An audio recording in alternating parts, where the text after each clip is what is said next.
The concept of the Messiah has its foundation in our Jewish Bible, the Tanakh, which clearly teaches that all of the following criteria must be fulfilled before any person can be acknowledged as the Messiah. Number one, when the Messiah is reigning as King of Israel, the Jewish people will be ingathered from their 2,000-year exile and will return to Israel, their homeland. However, Jesus never reigned as king, and the Jewish people have not yet all returned to live in their promised homeland of Israel. Number two, the Holy Temple in Jerusalem will be rebuilt. Actually, the temple was still standing in Jesus' day. It was destroyed 38 years after Jesus' crucifixion, and it has not yet been rebuilt. Number three, there will be worldwide peace, universal disarmament, and a complete end to war. Yet since the advent of Christianity, wars have increased dramatically in the world. Some of them were actually fought in the name of Jesus. Number four, the Messiah will reign as king at a time when all the Jewish people will embrace the Torah and observe God's commandments. Sadly, today all Jews are not yet following all the commandments of the Torah. Number five, the Messiah will rule at a time when all the people of the world will come to acknowledge and serve the one true God of Abraham, Isaac, and Jacob. This as well has not yet taken place, and we await its fulfillment.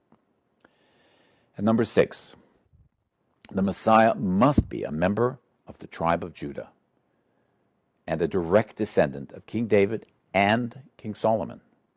Genealogy in the Bible is only passed down from father to son. There is no evidence that Jesus really had this pedigree.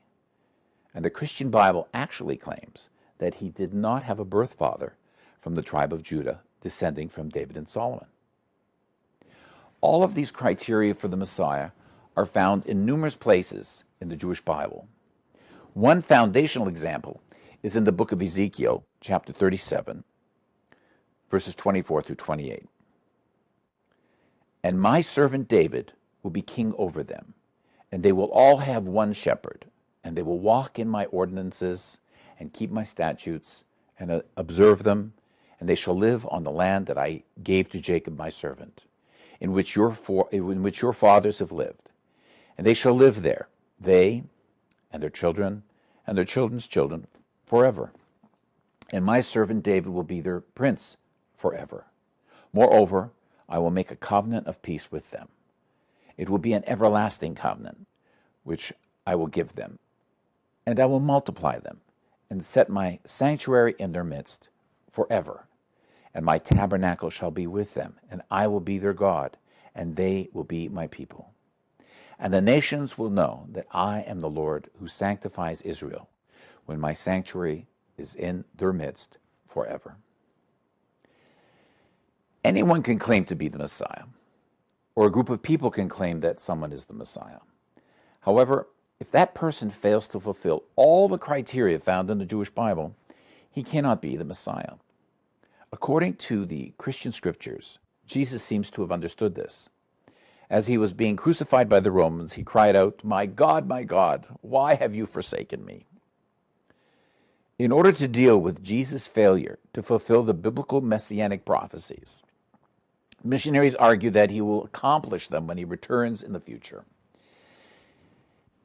It is important to understand that this doctrine of a second coming is an admission that Jesus did not fulfill the Messianic criteria.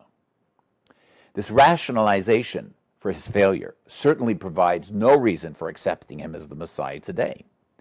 Furthermore, the Jewish Bible does not have a Messianic installment plan where the Messiah comes, fails in his mission, and then returns thousands of years later to finally succeed. Missionaries will claim that because Jesus performed miracles, he must be the Messiah. However, we have no real evidence that Jesus actually performed any miracles.